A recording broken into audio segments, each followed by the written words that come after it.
Alrighty, BlakGooseTV family, what's good with y'all? I'm here to give y'all a little bit of boxing news for the day. Anything y'all not aware of, hopefully I can clear that up with what I say. Little clever wordplay right there, you heard me? Anyways, let's get right to it.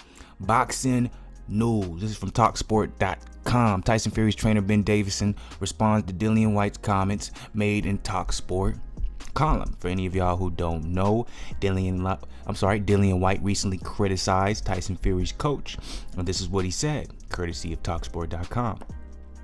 Fury's trainer Ben Davison says, "I'm not the toughest fight for Tyson Fury." Who the hell is Ben Davison? He got lucky. He's just a yes man. He does whatever Tyson Fury wants him to and makes him feel a certain type of way. He's more of a fluffer than a trainer. Don't get me wrong, Ben's a nice guy, but I just don't think he has enough experience to control Tyson. Peter Fury was the real taskmaster and the real grafter. He gave Tyson the discipline and got him to a certain place in his career. Davison just swooped in and stole Peter Fury's years of hard work. Davison hasn't improved Tyson at all. He's still doing the same things he was taught by his uncle. Ouch. Obviously, there's a little beef between Dillian Whyte and Tyson Fury. If y'all don't know, Dillian Whyte is supposed to be the mandatory for Tyson Fury if he does end up beating Tom Schwartz. But as you may be hearing about, Tyson Fury is ready and willing to fight Wilder for that rematch. And if you don't know, Dillian Whyte is also the mandatory for Deontay Wilder as well. I don't even know how that is even possible, that he's a mandatory for Tyson Fury and he's a mandatory for Deontay Wilder. Eddie Hearn has said that Tyson Fury has already agreed to wanting to fight Dillian Whyte if he does end up beating Schwartz, as well as Dillian Whyte beats Oscar Rivas. Either way it goes, it's a lot of he say, she say mess. That's boxing for you, right? Anyways, Ben Davison, he responded by saying, it's crazy. I didn't pick up Tyson Fury that was fit and in shape, ready to box. We went from Monaco, 350 pounds, to what he did in LA against Deontay Wilder. So there's no substance behind what Dillian Whyte is saying. Everybody knows where Tyson comes from, what he's achieved. I've changed his style. No, that'd be ignorant. To try and take somebody who achieved what he's achieved and completely change his style, that'd be stupid. No, I haven't completely changed his style. But if you know what you're looking at, you can see differences in Tyson, things he added to his game. If you look at the statistics from Wilder fight and the Klitschko fight, you can see the improvement statistically. So I know what we're doing is working. There's an improvement. So, I'm not here really to put my opinion out. This is for the people. This is for y'all. I want to know what y'all think. Who do you think is right? Do you think it's Dillian Whyte saying that Ben Davison is basically a yes man for Tyson Fury? He makes Fury feel good. He isn't as hard as him. He isn't as hard on him as his last trainer, which was Peter Fury. Do you think there's any truth to what Dillian Whyte is saying, and that basically Ben Davison is there just to make Tyson Fury feel better? Or do you believe in what Ben Davison says, like, look, man, I took this man from being overweight to being in fighting shape, had a couple warm-ups, fought one of the best heavyweights in the world. A lot of people feel like he beat him.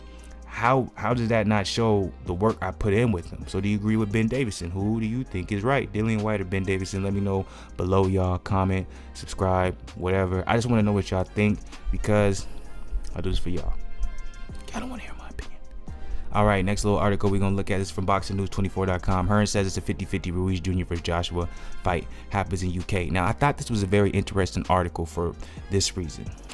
Andy Ruiz Jr. obviously did the upset, but this shows that money is the most powerful thing, not only in business, but in the boxing world. And a lot of people forget that the boxing world is a business. So when you fight someone like an AJ who has all that money behind him, even if you win, you really don't win. This is what I mean by this. Let me clarify that statement. He's still not the A side, Andy Ruiz Jr. Even though he has all the belts and he took it from Anthony Joshua, he's still not the A side. He went into that fight understanding that he's the B fight. There's going to be a rematch clause, and that in that rematch, he'll still be the B fighter, right? Not maybe because of popularity, okay? I'm not talking about popularity. I'm talking about in the mindset of these promoters, these people who are placing money, investing into certain figureheads, okay? So at the end of the day, even though Andy Ruiz did an amazing thing, and you hear all the sports channels and the reporters talking about how it's great that Ruiz Jr. won and his look and the Mexican family, things like that, at the end of the day, people are still like, especially over there at Matchroom Boxing in the UK, they're still like, look, even some people in the States, when you're talking about promoters, you're talking about ESPN, Bob Arum. The only person who's probably not thinking that is Al Heyman, but people like Bob Arum, they're like, I still want AJ to have that belt, because he's still the money fight for Tyson Fury. Tyson Fury will make way more money fighting AJ than he will fighting Ruiz Jr. Just is what it is. Now, Deontay Wilder versus Andy Ruiz Jr., if you can see over here on the side of this article that I'm showing, there's a post saying WBA and WBC wants Andy Ruiz Jr. versus Deontay Wilder for the unification match. Not because of the money, but because they're both Al Heyman fighters, and if Deontay Wilder wins that, he basically becomes the majority A side, whether he fights Fury, whether he fights Anthony Joshua, whether he fights anybody, right? So you have to remember that Anthony Joshua, they're still pumping a lot of money into him. So as you can see here, Matchroom promoter Eddie Hearn states that it's a 50-50 chance that Anthony Joshua versus Andy Ruiz Jr. rematch will be staged in the United Kingdom. Now, it's not a 50-50 chance that's going to happen, because they're trying to see if they're trying to convince Andy Ruiz Jr. to fight over the UK. Andy Ruiz Jr. has no say in this. It's simply a 50-50 chance because Anthony Joshua, at least what they're stating, Anthony Joshua being the person he is, he wants to do the rematch back where he lost it, just because as a competitor, that's what you would want to do. At least that's what they're saying. I don't know how much merit or truth is in this. So anyways, back to the article. Hearn hasn't yet determined whether it should take place in America or the UK. If it's up to Hearn, he would have the fight in the UK to give Joshua an advantage. The options for the rematch are Wembley Stadium, Cardiff, and Tottenham. This is directly from Hearn's mouth. If Anthony Joshua is who I think and who I know he is, he should beat Andy Ruiz. He went to fight Luis Ortiz. Maybe he would have had an easier night against Ortiz? Question mark. Who knows? Question mark. When you chase somebody and give them a lot of money, you have the security of a rematch. Boom, right there. That statement is powerful. When you chase somebody and give them a lot of money, you have the security of a rematch. He's going to make a lot of money as well. Now it's about where it's going to be. That's the only thing to decide, where it's going to be and what date. I'm not ruling out America, but you should do it in the UK. Interesting. Now, Joshua feels that the ideal way to avenge the loss would be to go back to New York, where he lost to Ruiz Jr. This was obviously supposed to be his coming out party, but it didn't go how he expected. Obviously, Hearn's preference is that it's going to be in the UK, right? One more thing that Hearn said out of his own mouth. He's the type of person where he wouldn't erase the demons unless he did it in the garden. He's talking about Joshua. But you've got to go and revisit those demons, said Hearn about Josh. For him to even suggest it, it tells me he's strong mentally. So he's saying basically that Joshua was suggesting he wants to go back to the same place that he lost. But Eddie Hearn doesn't want to do that. Eddie Hearn wants that fight to be in the UK. At the end of the day, Eddie Hearn has kind of had, he's been the figurehead. He's been the guy kind of being at the helm of controlling Anthony Joshua's career. So I do see the rematch happening in the UK. I wouldn't be surprised if that happens.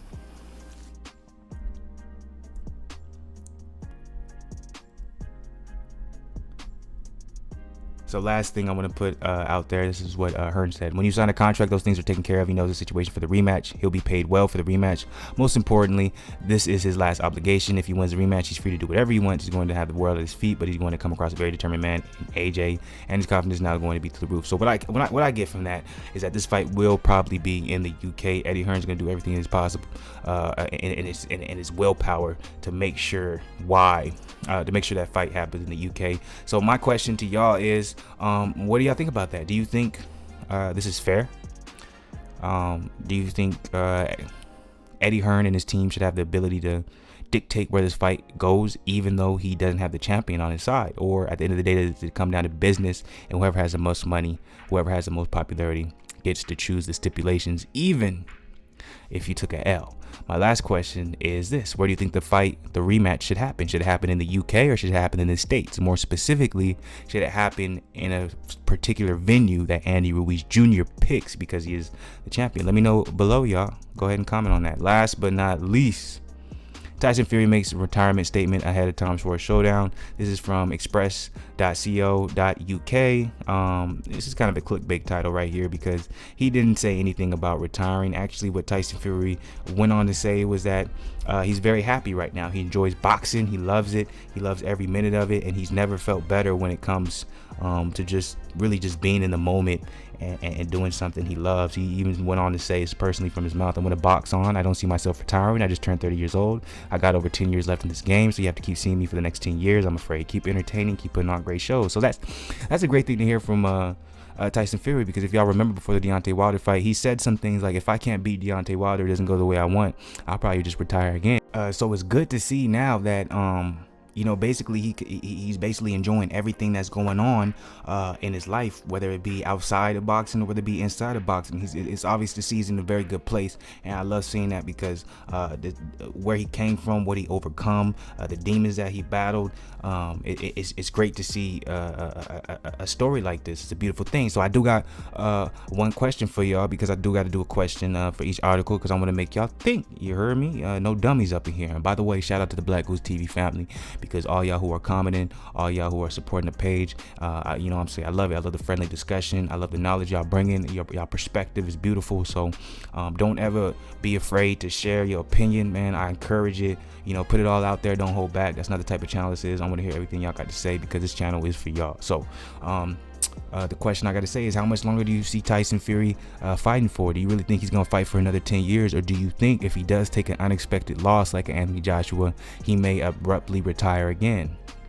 Let me know what y'all think. This kind of touches back on the first article that we were talking about between Dillian Whyte and Ben Davison, right?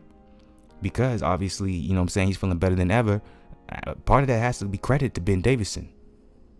But I may be wrong. Maybe it doesn't. It's up to y'all. Let me know what y'all think. Comment below if y'all appreciate the content. Subscribe. And if y'all got anything y'all want me to talk about, y'all want me to look into, or y'all want to have a good discussion about, let me know.